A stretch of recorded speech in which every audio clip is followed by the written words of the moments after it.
Bismillahirrahmanirrahim. Assalamualaikum warahmatullahi wabarakatuh. Maha suci Allah, segala puji dan syukur kita panjatkan kehadirat Allah. Semoga kita selalu dalam bimbingan rahmat dan ridho Allah subhanahu wa ta'ala.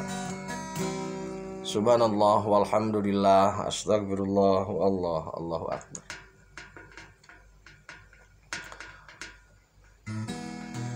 Kembali bersama saya dari tim Raja Wali Nusantara. Kali ini kita akan membahas rezeki.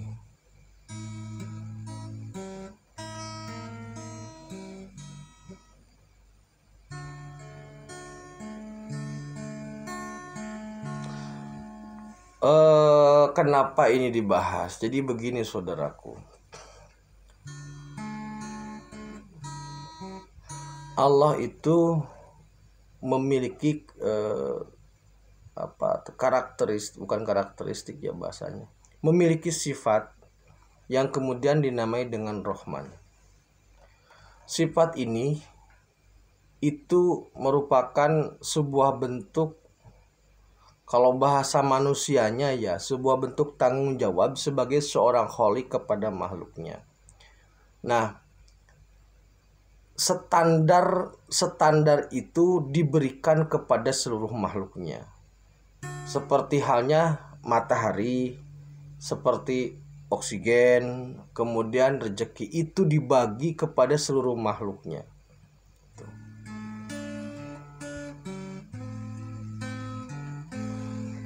Nah, matahari umpamanya, oksigen atau angin, kemudian rizki itu Allah sebarkan untuk seluruh makhluknya. Jadi semua makhluk Allah itu Allah berikan rizkinya tanpa pandang bulu, tanpa pandang baik dan buruk, tanpa memandang agama. Tidak ada. Rezeki itu Allah sebarkan untuk seluruh makhluknya. Bahkan setan dan iblis pun Allah beri rezeki. Aslinya begitu.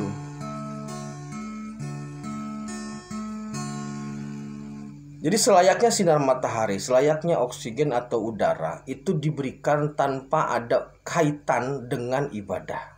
Gitu saja. Maka jadi polanya begini ya saudara. Allah mengkodokkan bahwasanya orang, kita bicara orang saja dulu. Allah mengkodokkan bahwa orang atau si A itu mendapatkan rezeki. Itu ketetapan Allah gitu. Ketetapan Allahnya si A mendapatkan rezeki. Nah, kemudian pada saat ditiupkan ruhnya ke dalam kandungan di usia 4 bulan. Kemudian di situ ditulis breakdown atau derivasi dari ketetapan Allah yang pertama. Seumpama ketetapannya adalah dia mendapatkan rezeki.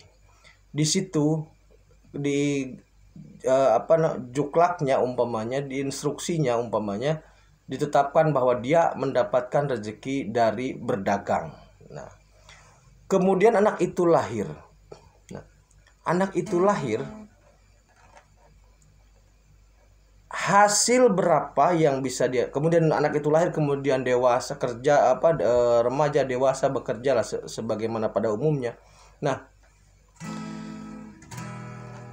karena ketetapan Allah sudah menetapkan bahwasanya dia akan mendapatkan rezeki, kemudian di instruksi pelaksanaannya dia mencari rezeki lewat dagang umpamanya. Nah, maka orang itu akan berjalan di rel itu. Namun dia dagang apa? Penghasilannya berapa? Kerugian, kalau rugi berapa? Kalau untung berapa? Itu semua terkait dengan takdir. Takdir itu adalah kuasa Allah, izin Allah yang terkait, yang harus terjadi dengan asbab orang tersebut.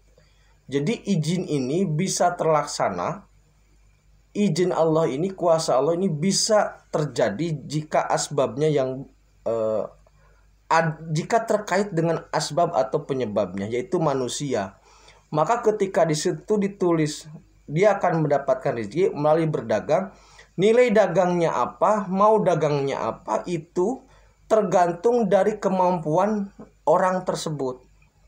Jadi Allah tidak sampai detail menentukan si A hidup, si A dapat rezeki, si A pedagang, si A dagang perabotan, si A untung sehari demikian, si A tanggal sekian rugi. Tidak sampai di sana gitu.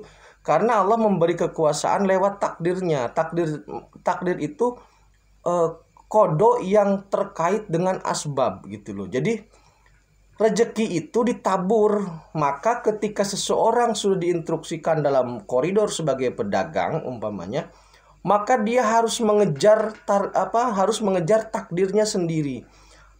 Pada momentum umpamanya dia sedang menjadi pedagang, Allah tidak akan membatasi seberapa nilai yang dia mampu. Dirinya sendiri yang akan membatasi itu. Gitu. Jadi apakah dia pemainnya rajin bangun pagi kemudian pergi ke pasar, atau dia malas baru bangun siang, itu akan menentukan. Gitu. Jadi Allah tidak sampai detail kepada ke hasilnya, tidak. Nah, disitulah kemudian apa yang dia lakukan. Umpamanya dia bangun pagi, subuh langsung ke pasar, maka disitulah kemudian Raqib dan Atid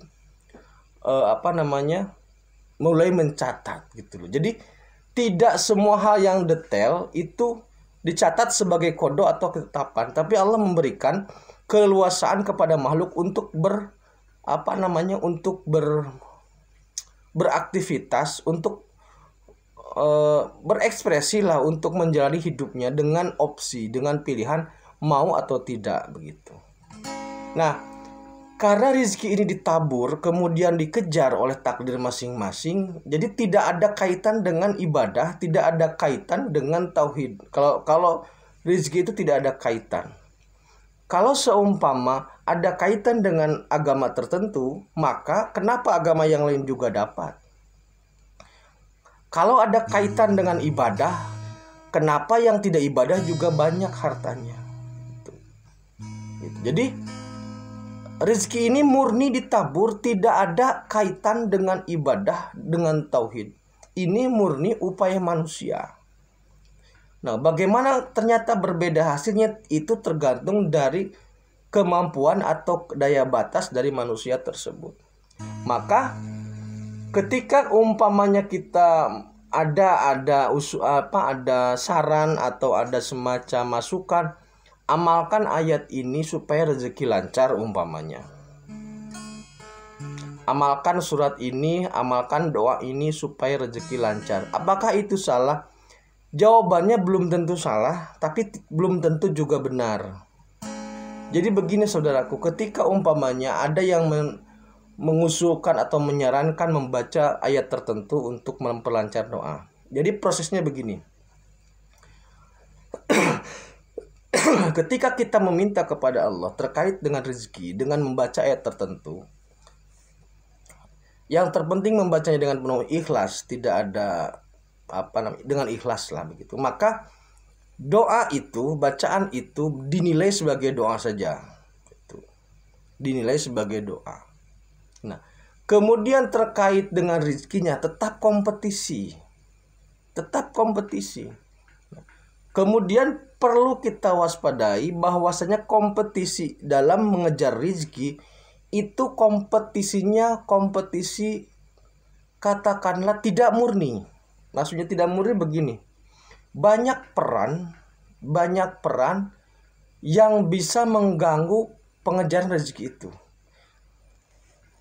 Jadi karena kita atau seseorang sudah ikhlas dalam mencari rezeki, maka makhluk-makhluk kompetitor seperti halnya setan dan iblis itu tidak mungkin akan membiarkan seseorang yang soleh, seseorang yang rajin ibadah untuk bisa mendapatkan rezeki itu dengan sempurna.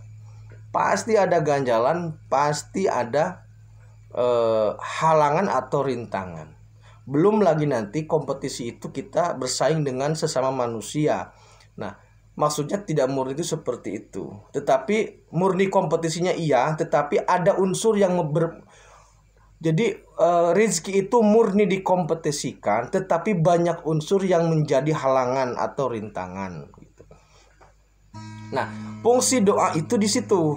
Jadi berdoa itu adalah satu, doa itu sebagai bernilai, dan kemudian doa itu juga bisa membantu kita untuk melewati rintangan dari kompetitor-kompetitor itu, dari makhluk-makhluk yang dua itu, jin atau setan ataupun iblis.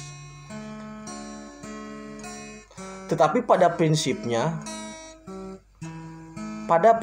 rezeki tidak ada kaitan dengan ibadah, rezeki tidak ada kaitan dengan tauhid, dengan agama, tidak ada. Rezeki itu disebar untuk seluruh makhluknya, karena Allah bertanggung jawab menciptakan, berarti bertanggung jawab untuk memberikan rezeki. Kalau ada filosofi yang menegaskan bahwa banyak anak banyak rezeki, benar, cuman banyaknya kan relatif. Kebutuhannya berapa? Itu kan tidak selalu berbanding lurus. Jadi banyaknya relatif lah. Untuk anak 5 banyak, untuk anak 2 kan relatif gitu. Jadi sekali lagi bahwasanya rezeki itu tidak ada kaitan dengan ibadah, tidak ada kaitan dengan apapun. Itu murni tanggung jawab Allah sebagai Khalik untuk makhluknya. Rezeki itu adalah kompetisi murni. Kita diberi keleluasaan untuk menggapainya atau meraihnya sebanyak yang kita mampu. Tetapi tetap koridor tauhidnya adalah kita harus bisa memilah mana jalan yang halal, mana jalan yang haram. Itu koridor tauhidnya. Tetapi kompetisi rezekinya murni tetap. Nah, tidak murni tadi yang saya maksud adalah ketika kompetisi itu hati-hati, karena banyak unsur-unsur lain lah yang berusaha untuk merintangi orang-orang soleh dalam mendapatkan rezeki. Jadi ketika kita mengejar rezeki, berkompetisi mengejar rezeki, rezekinya netral, tapi kompetisi kita bisa dinilai. Jadi on prosesnya bisa dinilai sebagai ibadah gitu loh. Ketika kita berdagang, dagangnya ikhlas, benar sesuai dengan aturan, atau jadi pegawai sesuai dengan aturan, proses jalannya ini bisa bernilai ibadah. Tetapi rezekinya tetap murni sebagai alat untuk kompetisi, sebagai objek untuk kompetisi. Begitu saudaraku terkait dengan rezeki. Jadi kita mencoba memahami dengan saya atau tim Rajali mencoba memberikan suatu pemahaman yang seperti itu. Semoga bermanfaat. Terima kasih. Tetap tingkatkan iman dan amal soleh. Akhirul kalam. Assalamualaikum warahmatullahi wabarakatuh.